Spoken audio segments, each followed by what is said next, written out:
Bueno, muy buenos días. Estamos con Roberto Perinelli. Él es una personalidad histórica del Teatro Nacional. Fue parte de Teatro Abierto, el mítico del 81. Fue director de una escuela municipal de arte dramático, que también entró en la leyenda. Trabajó casi 10 años en el San Martín y escribió una veintena de obras. Seguramente me esté quedando corta. 31, ¿Cuántas? 31. Ah, me recorta me quedé. Ok. Se lo cuenta como uno de los 6 integrantes de la Fundación SOMI, responsable de la dirección del renovado Teatro del Pueblo y que es la cuna del teatro independiente. Y hoy va a presentar en estas 16 jornadas nacionales y 11 jornadas latinoamericanas de investigación organizadas por la AINCRIT en memoria de Carlos Foss, 1961-2024, fundador y expresidente de AINCRIT, y también conmemorando a Juana Manso a sus 150 años. Roberto Perinelli va a presentar Apuntes sobre Teatro Independiente Argentino 1930-1975 y otras cuestiones conexas. Así que adelante, Roberto. Bueno, eh, yo hago una introducción, me gustaría que en todo caso también me ayudes y me pregunte. Pero bueno, en principio el título es un poco engañoso, no empiezo en 1930. En realidad empiezo una década antes porque es imposible hablar de teatro independiente sin hablar de Boedo y Florida y sobre todo de Boedo, que es donde es la cuna o el lugar donde un grupo de intelectuales trató de trabajar este famoso tema del arte para el pueblo.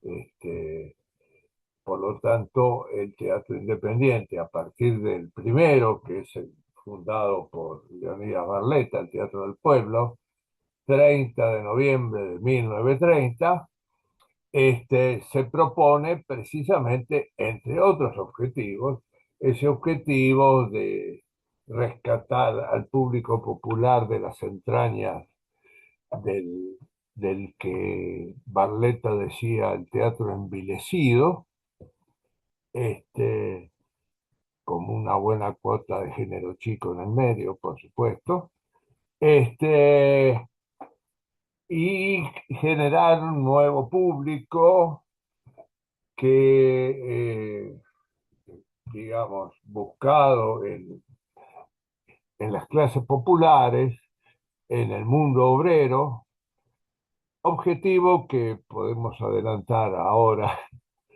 no se consiguió, digamos.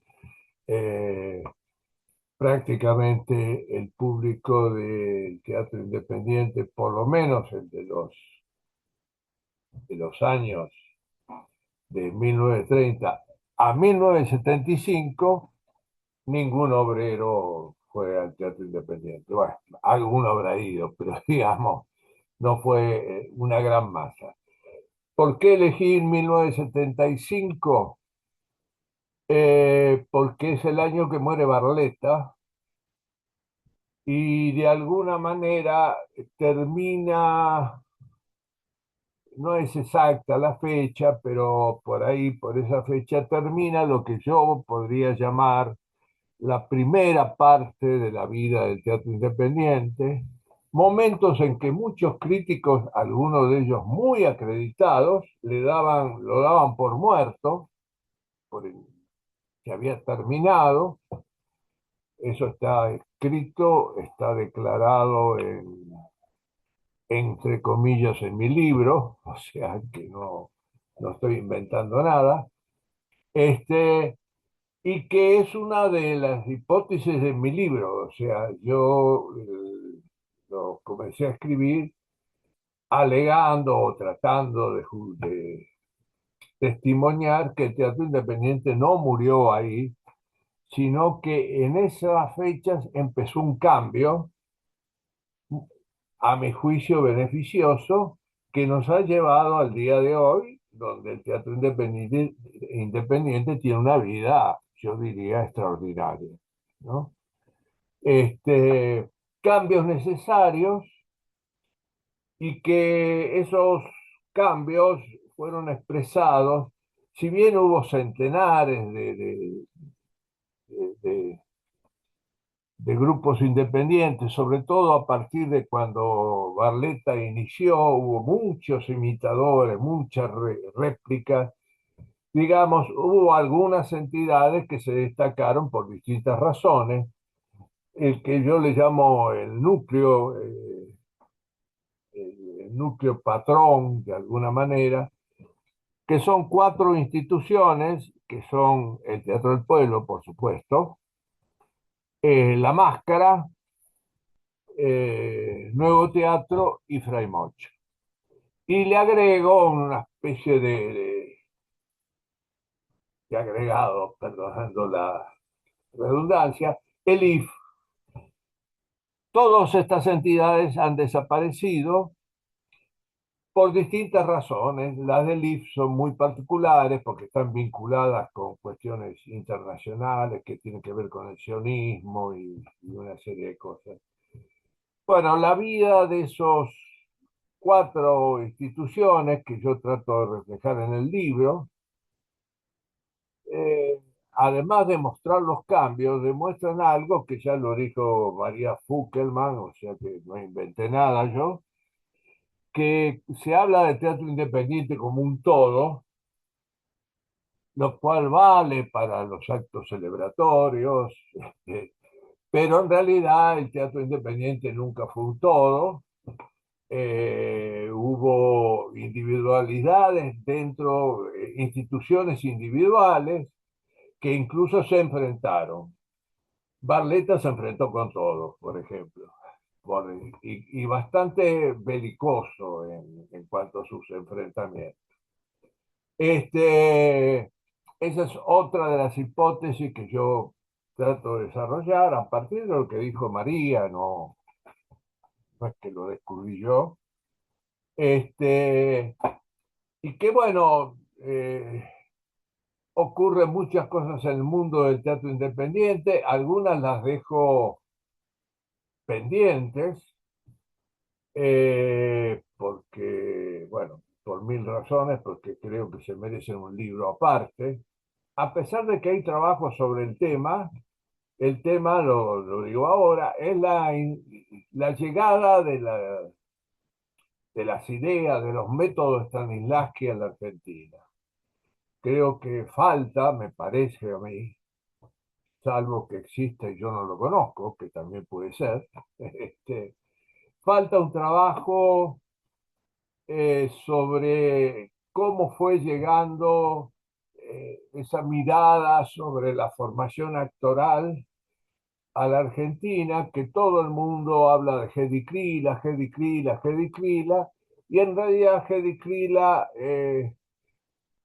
sí, por supuesto que le dio un gran envión a la cosa, pero no fue la primera. Hay cierto mito que anda por ahí que Hedy Kriller trabajó con Stanislavski, jamás trabajó con Stanislavski, no lo conocía, conocía a Brecht, porque además era amiga de la esposa, la que después fue esposa compañera de academia de actuación de la que después fue esposa de Brecht, pero de Stanislavski no sabía nada hasta que se enteró a través de un libro que leyó en inglés. Bueno, eso está todo explicado, pero además yo me baso mucho en lo que, en la cuestión de Hedy Krila, en lo que escribió Cora Roca sobre ella, que creo que es inapreciable y que es contundente y total. No sé si se puede decir más cosas de Hedy Krila después de lo que dijo ella.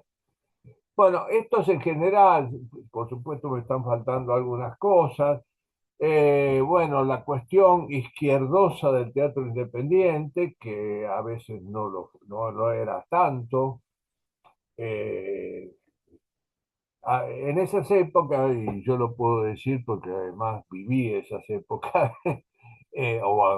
no, no el 30 por favor, un poco más adelante, había una gran incidencia del aparato cultural del Partido Comunista, eh, un aparato formado por intelectuales de mucho nivel, de mucha influencia, y que había creado una figura que era el compañero de ruta, ¿no? O sea, el que no era afiliado era una especie de compañero de ruta, alguien afín. El teatro independiente la ligó porque, entre otras, por una razón. Se unió a las fuerzas de la Unión Democrática cuando las elecciones de 1946, o 45, perdón, ¿no? 45, que eligió a Perón, que la Unión Democrática estaba formada por una serie de partidos, entre ellos el Partido Comunista. Y además el movimiento independiente fue antiperonista, siempre fue antiperonista, eh, por, por cuestiones que ahora han quedado muy esclarecidas, ha pasado mucha agua bajo el puente, la condición fascista de Perón ha quedado muy deslucida, digamos, que haya empleado algún tipo de procedimiento fascista no significa que haya sido un fascista, o por lo menos no ha sido un fascista a lo Mussolini, que era un poco lo que se decía en aquella época. Eh, bueno, no sé qué se me ocurre más agregar a todo esto.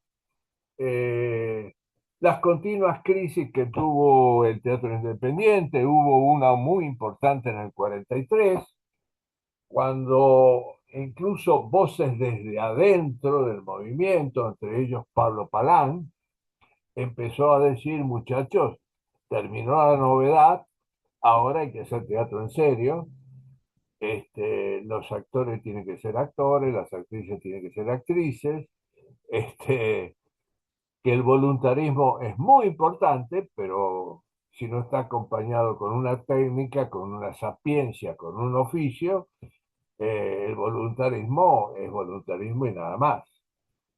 Este, eh, la vida sacrificada o no, depende de dónde se mire, de los teatros independientes. Yo participé de uno de los últimos, 7 días a la semana, de las 19 hasta las 24. Es más que la colimba eso, digamos. Eh, por supuesto, cuando vos tenés 20 años, sos un romántico o una romántica, eh, trabajar de día en algo para comer y dedicarle todas esas horas al teatro independiente era algo que te llenaba de satisfacción, pero como dijo Luis Ordaz, cosa que yo repito en el libro, la muchachada se hace grande y empiezan los compromisos familiares. Alguna vez tenés que cenar con tu esposo o tu esposa. Y no hablemos cuando aparecen los nenes que tenés que llevar a la escuela y además tenés que comprarle el guardapolvo. Eh, la cuestión no lucrativa del teatro independiente, que por otra parte nunca fue tan así. Hasta el mismo Teatro del Pueblo cada 6 meses daba una retribución, cosa que no se dice o se dice poco o forma parte del mito. Lo que pasa es que esa retribución, por supuesto, no compensaba económicamente 6 meses de trabajo. Eh,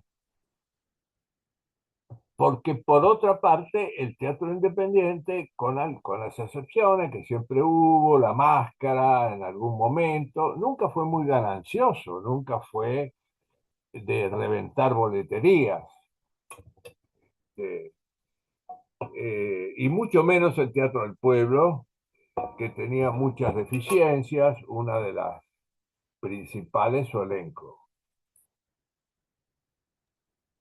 ¿Te puedo hacer algunas preguntas? O sea, ya que tenemos Sí, un poco de tiempo.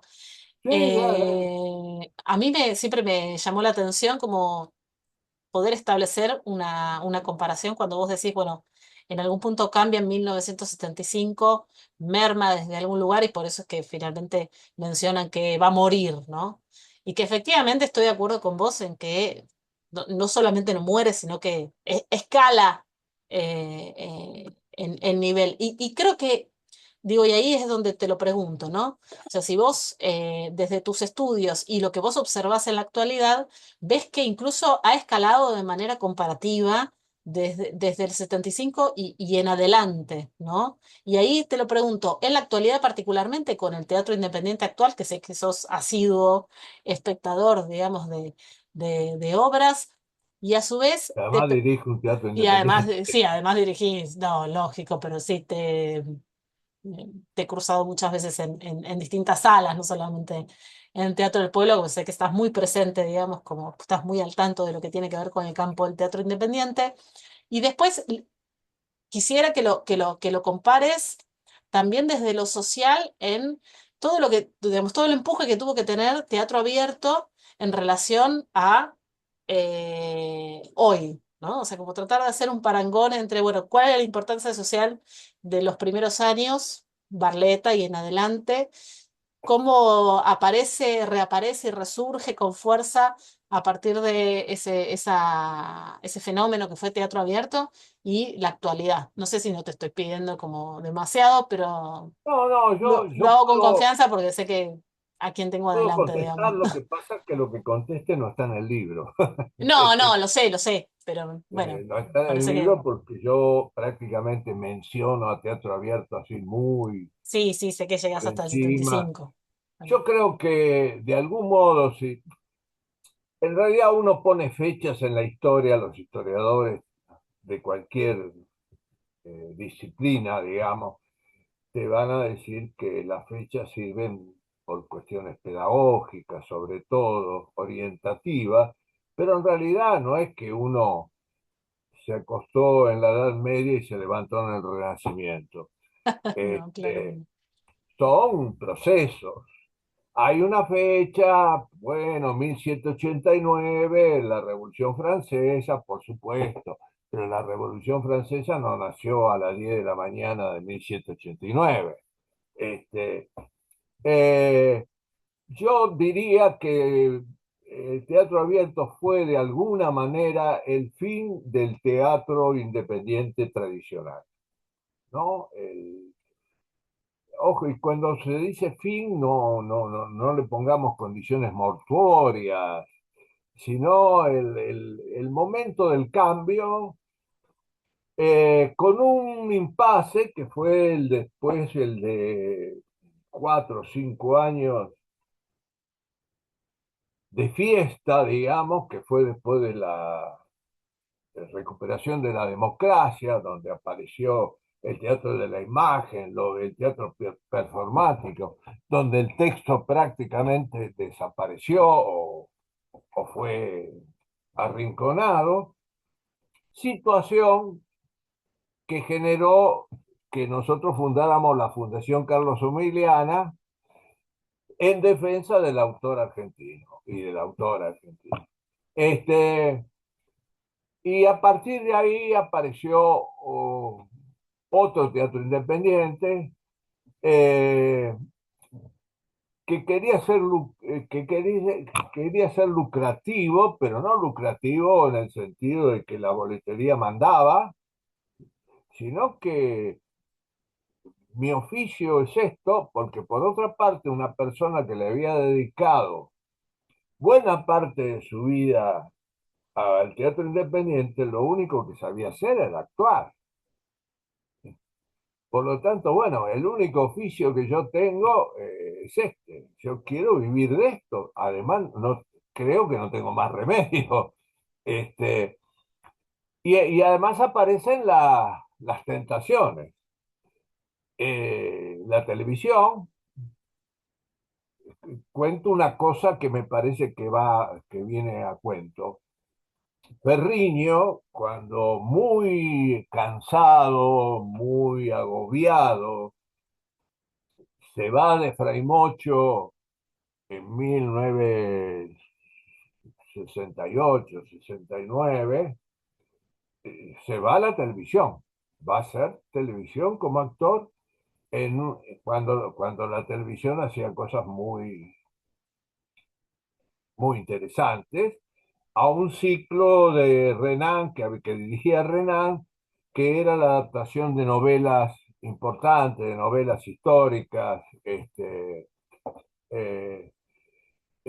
y después aparece la otra gran tentación, quizás más honorable, que era el teatro oficial, que de alguna manera el punto inicial lo da Kivestein cuando entra, estrena Brecht con un elenco prácticamente proveniente todo del teatro independiente. Eh, digamos, ahí se produce el gran cambio y después hay otros cambios que son importantes, pero creo que ya nos vamos, no venimos para acá.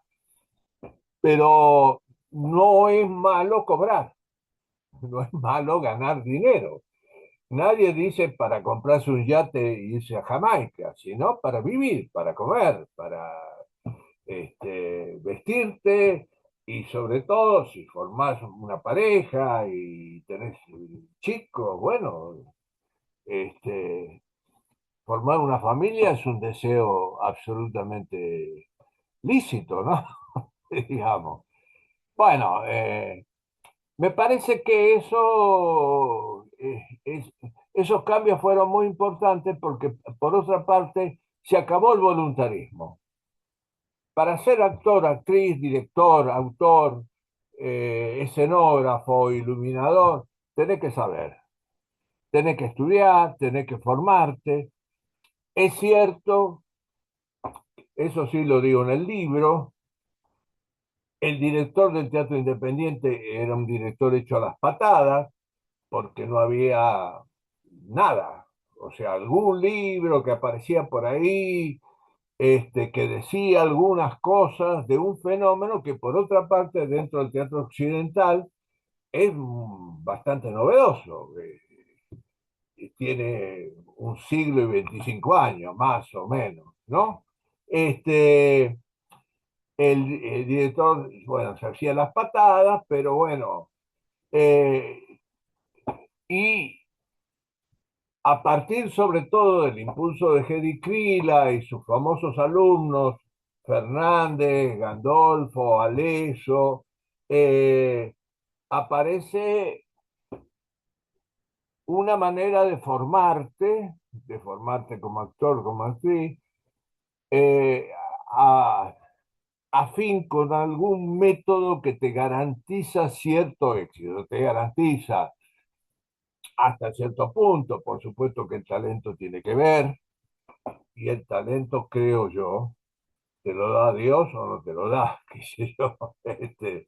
Eh, por supuesto que si lo tenés que trabajar. Bueno, eh, y por ejemplo, empieza la gran oferta pedagógica que ahora es inconmensurable en todos los rubros, que ahora es inconmensurable. Yo puedo decir, puedo contar una anécdota. Yo cuando me dieron la Escuela Municipal de Arte Dramático en 1984, yo tuve que armar un elenco de, de, de profesores, ¿no? Entre otras cosas, porque los que estaban, bueno, hubo algún tipo de problema donde yo no intervine, fue un problema institucional, eh, y no había tanta gente para elegir. No es que vos tenías, no sé, 100 buenos profesores de actuación. No tenía 100, había algunos acreditados, algunos que no les interesaba el proyecto, porque tenían sus talleres, su negocio, y cuando digo su negocio no lo digo en términos peyorativos, lo digo, está bien, alguien, este, la escuela de Aleso en ese momento era una escuela exitosísima, digamos. De eso y tenía que distraer no sé cuánto tiempo si quería venir a la escuela municipal. Este, eh, bueno, eso, bueno, yo lo cuento esto para decir que ahora el que sube a un escenario del teatro independiente, siquiera pasó un mes por algún instituto de enseñanza. Que ya, viste, yo tengo ganas de hacer Hamlet, no va. Eh, Para hacer Hamlet tengo que tener algún tipo de respaldo formativo, no va. Este, el famoso teatro de aficionados, que acá en la Argentina, hablo del teatro de aficionados en mi libro, el famoso teatro aficionado que hasta los 30 más o menos existió, que después hubo una confusión, la gente confundía teatro aficionado con teatro independiente, cosa que a Barletta le daban el pleno hígado. Este, el teatro de aficionados se terminó. Eso de que somos unos vecinos, que tenemos ganas de distraernos un rato, y bueno, y copiemos a ver cómo se hace Cañuto Cañete conscripto del 7 y lo hacemos en, no sé, en Boedo o en Villa Lugano. Eh, Creo que eso se advierte, creo que ahora vos podés ver un espectáculo de teatro independiente que puede ser flojo, puede tener sus flojedades, eso, pero siempre hay un piso de profesión, de oficio, de solvencia. A partir de ese piso, por ahí no se levanta y es un espectáculo que yo aburrido, malo, con un texto equivocado, con una actuación desacertada o no. Pero siempre hay un piso, siempre hay algo que dice, bueno, no tiré el dinero a la calle. No, no me gustó demasiado, pero no me estafaron, que eso es importante. Decime lo que se te ocurra. No, O no, preguntar. entiendo que desde, digamos, es como que el teatro independiente en algún punto en su historia podríamos pensar que atravesó una progresiva legitimar su actividad a partir de la formación, como está señalando, tanto de la formación formal por las escuelas, por, bueno, primero por lo que fue el conservatorio, después cómo se fue, digamos, deviniendo en el instituto universitario hasta finalmente llegar a ser la UNA, pero a su vez, bueno, y también, digamos, por la escuela municipal, sin ninguna duda, ¿no? Pero a su vez, desde esos espacios que se empezaron a dar en el propio teatro independiente, que funcionaron como talleres no formales, que también dieron ese piso que vos estás mencionando. Eso, digamos, no terminaba de ocurrir, digamos, en el periodo, el primer periodo del teatro independiente. No tenías, digamos, una educación interna por ahí al funcionamiento del teatro del pueblo. No, no, yo lo cuento un poco en el libro.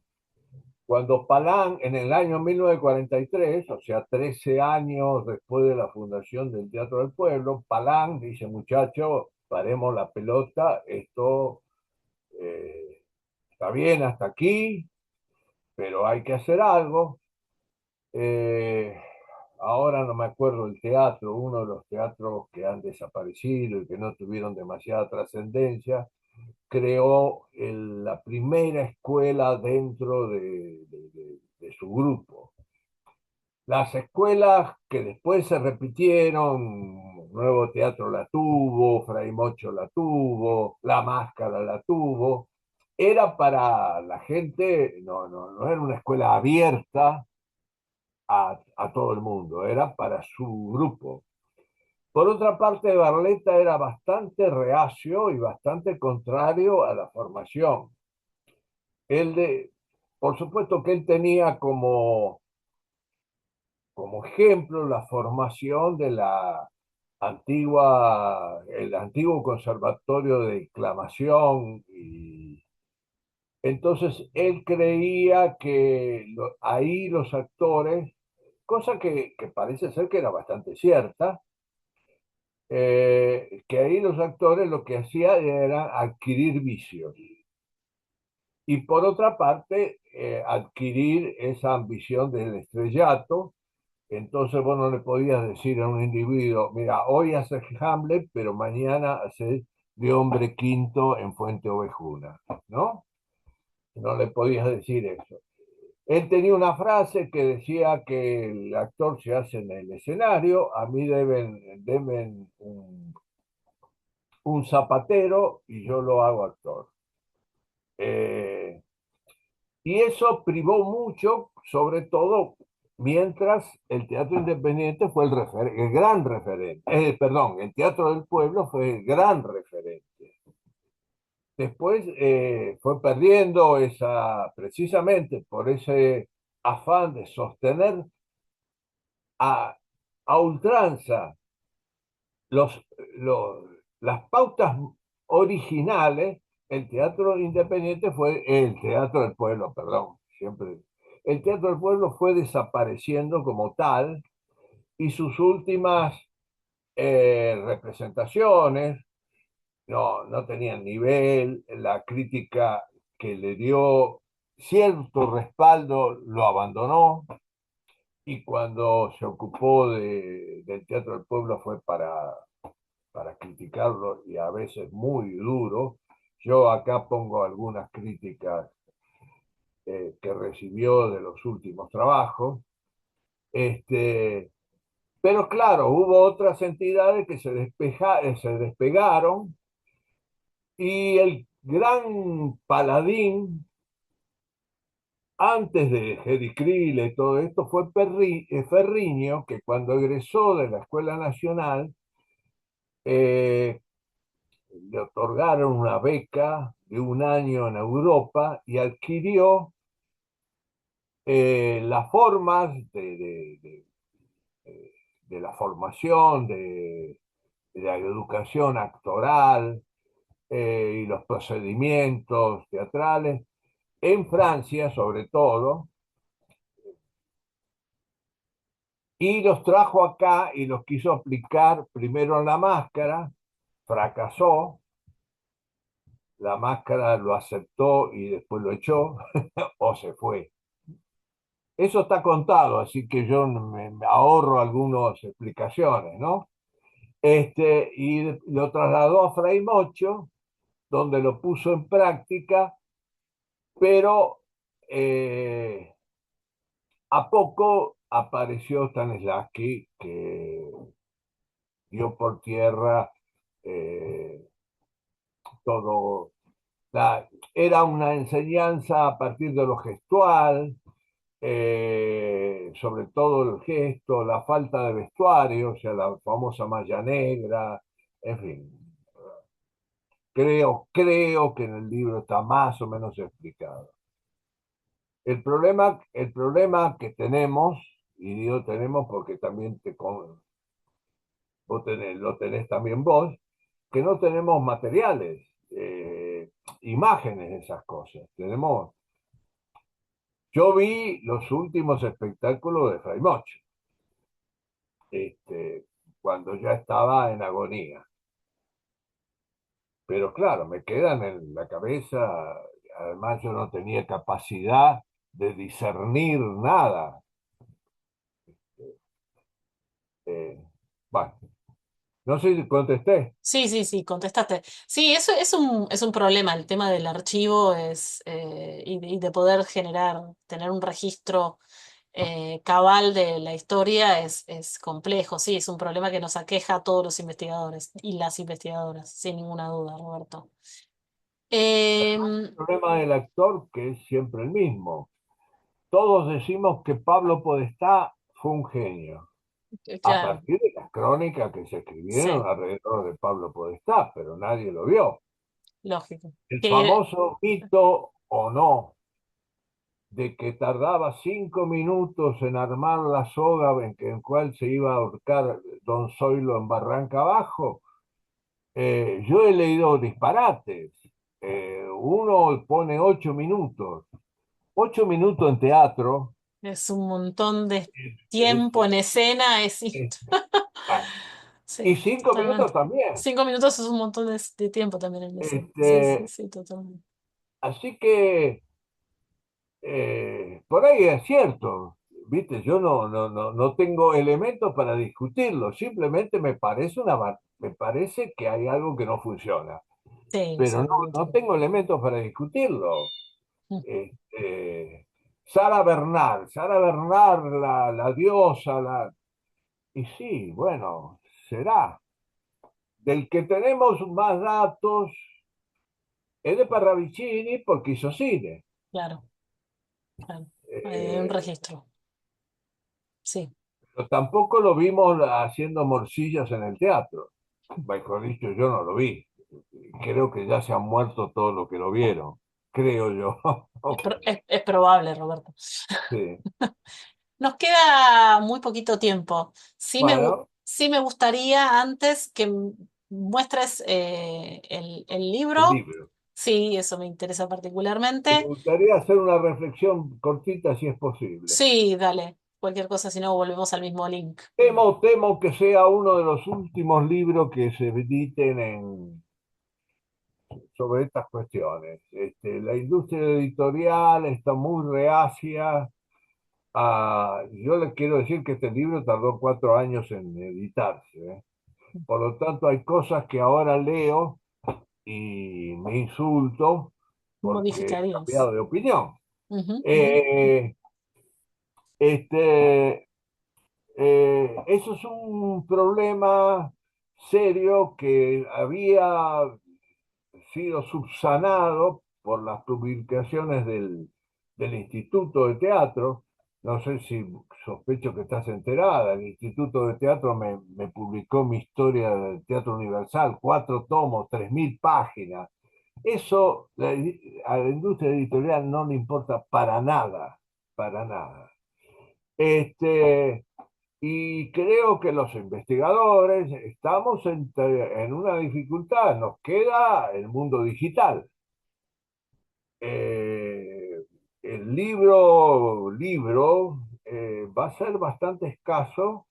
Estoy hablando de los libros teóricos. Después obras de teatro sí la gente publica, bueno, porque pone su dinero, lo que vos quieras, pero y eso para mí es una gran preocupación. Y una segunda preocupación es que se están perdiendo los libros históricos.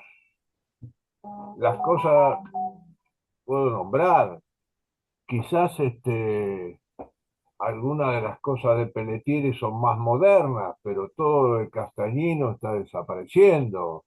Eh, no hablemos de lo de Bosch. Eso está bien, vos me podés decir, yo voy a la Biblioteca Nacional y lo tengo. Sí, es cierto, lo tenés, pero tenés que ir a la Biblioteca Nacional. Este, este, eh, yo hice una gestión hace unos años con ProTeatro, cuando ProTeatro publicaba bastante, mejor dicho, publicaba Udeva a través de ProTeatro, ¿no? Y yo incluso hablé con la gente de Udeva y con el director de ese momento de Proteatro. Yo decía que está bien que se publiquen obras de teatro, textos, que se publique lo que sea, pero un texto por año que sea alguno de los históricos, Para eh, reflotar, digamos, la existencia de los total, clásicos, ¿no? De los y en última instancia para discutir lo que dijo Castañino, lo que dijo, qué sé yo, Marial. sí, Marial, Tulio Carela. Este, yo, por ejemplo, doy un ejemplo. Yo que ahora, bueno, hace tiempo, pero no importa. Yo me puse a trabajar sobre el sainete, muy atacado, muy como género menor, género, eh, digamos, conservador, reaccionario, que sé yo, no sé cuánto. Leí ese librito chiquitito de Tulio Cadela, que se llama El Sainete, precisamente, que lo reivindica como un género noble, un género ágil, un género fresco, un género que no oculta nada, bueno. Y para mí en ese momento fue una sorpresa, porque yo no conocía el libro de Carela y yo leía todas las cosas de Bosch, que dice cosas terribles, Claro. ¿no? Y algún otro que andaba por ahí. Bueno, ese tipo de cosas van a desaparecer, yo les digo, porque además casi todas esas cosas las tengo compradas en Mercado Libre. Claro, claro, claro. Sí, Ahora sí. el Mercado Libre también no es inagotable, este, digamos. Bueno, Pero a sí. mí me preocupa eso, no tanto por mí, porque yo, bueno, tengo una biblioteca acá a la vez, acá atrás, no sé qué va a hacer mi hija con eso, pero eh, yo tengo alumnos ahí en la diplomatura Ujú, ujú. a los cuales no le puedo decir consulten a Tulio Carella. No, claro, lógico. Sí, porque tendrás que poder decir dónde comprarlo, ¿no? Dónde acceder al material. Más allá de que uno puede ir a las Primero que no le bibliotecas, puedo ¿no? decir, Eso. claro, primero que no le puedo decir que lo compren porque algunos no tienen 2 pesos con 50 Bueno, en la sí, bolsillo. además. Sí, Al sí, sí, margen sí. de eso, suponiendo que lo quisieran comprar, ¿dónde? Ah, ¿Dónde? sí, sí. Eh, Sí, bueno, sí. esto no sé si vale como reflexión, si vale, yo creo que es para otra mesa redonda. Es Este, para otra mesa o la podríamos continuar. Pero bueno, ahí sí sí, ya, para continuarla, porque, y además que opine otra gente sobre esto, a lo mejor tiene otra opinión, qué sé yo. lógico. El, la gente se está inclinando mucho a lo digital, a leer. Yo no podía leer en la pantalla, ahora leo cada vez más. Sí, es cuestión de entrenamiento, la lectura en la Y pantalla. mira, yo que he sido jurado en 1 millón de concursos de dramaturgia, en 1 millón, ahora ya no te mandan la obra en papel, Mm, sí, sí, te la sí, sí. mandan en digital. Bueno, no sé si tenés preguntas, yo contesto. No, no, ahí ya tendremos igual que ir cerrando por una cuestión de tiempos. Te agradezco muchísimo la presencia y todo el espacio que nos compartiste y sobre todo que hayas podido presentar el libro. Eh, Una cosita que no me quiero olvidar puede ser. sí, obvio. La clase media ilustrada, la que va al teatro, ha descubierto el teatro independiente. Sí, sí, Y eso se ha agudizado después, ocurrió antes de la pandemia y se ha agudizado después de la pandemia. Yo creo que hay dos razones. Una razón es el costo de la entrada, evidentemente, mm, ¿no? Pero hay una segunda razón que ha descubierto que en el teatro independiente se hace buen teatro. sí, Las salas, llenas. digamos, las salas además se han puesto a tono. Hace unos años, hace bastantes años, sentarse en un cajón de manzana era cool, ¿no? Ahora ya no, la gente quiere un asiento, quiere un baño limpio, quiere llegar a un teatro con las puertas abiertas y iluminado. Digamos, se acabó la época romántica, el pobrismo se acabó. Bueno, discúlpame que te No, no, no. extendí. No, no, está bien, pero sí, sí, yo a eso te pregunto, cuando te preguntaba el hecho de, bueno, cómo es que había progresado, o digamos, no sé si poner la palabra progresar, pero digamos, cómo fui cambiando la estructura del teatro independiente, un poco también me refería a eso, ¿no? O sea, la cantidad de salas que hay en el campo y las características que tienen, digamos, y cómo se llenan esas salas. O sea, eso Fíjate, reivindica el campo del teatro independiente. fíjate que el teatro comercial está tomando obras del teatro Ah, independiente y exactamente. programaciones del teatro independiente. Sí, Acaba de estrenarse una obra en el Maipo sí, con dos actores con cierto nombre, con cierta cartel, como se decía antes, de cierto cartel, que va una vez por semana. sí, totalmente. Sí, sí, sí, es así. Bueno, nada, de verdad no tenemos más tiempo porque después hay otras mesas y, digamos, No, otras no, me exposiciones. imagino. Disculpame si me pasé, pero me entusiasmo. ¿Qué querés No, que te no, diga? no, es que es el tema da como para seguir charlándolo y como te decía, ¿no? Como armar otra mesa más para poder seguir hablando específicamente sobre el teatro independiente, pero no solamente lo que está enmarcado en el histórico que vos brindás en tu libro, sino también, o sea, todo lo que tiene que ver con lo posterior. ¿Vos tenés intenciones de seguir, digamos, escribiendo alrededor de la historia del 75 en adelante? Y es la última No, pregunta no, que te no, hago. por varias razones. La primera es porque la historia necesita distancia, y no sé si hay tanta distancia. Y segundo, porque ya entro yo en juego y yo no sé hablar de mí. Ah, ok, Este, entiendo el punto, claro, no, sí, no, es no, cierto. no sé, ¿qué voy a poner? ¿Que soy genial? No. ¿Que soy un burro? Tampoco.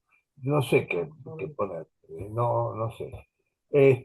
Lo que hice un trabajo que estoy terminando sobre el género chico, que no sé quién me lo va a publicar, sospecho que nadie, o en algún momento lo publicaré en digital, no sé, o por ahí el instituto en algún momento, ya estaba ubicado en el instituto, ya me lo No iba a se puede. publicar el instituto, pero ahora el instituto terminó con las publicaciones.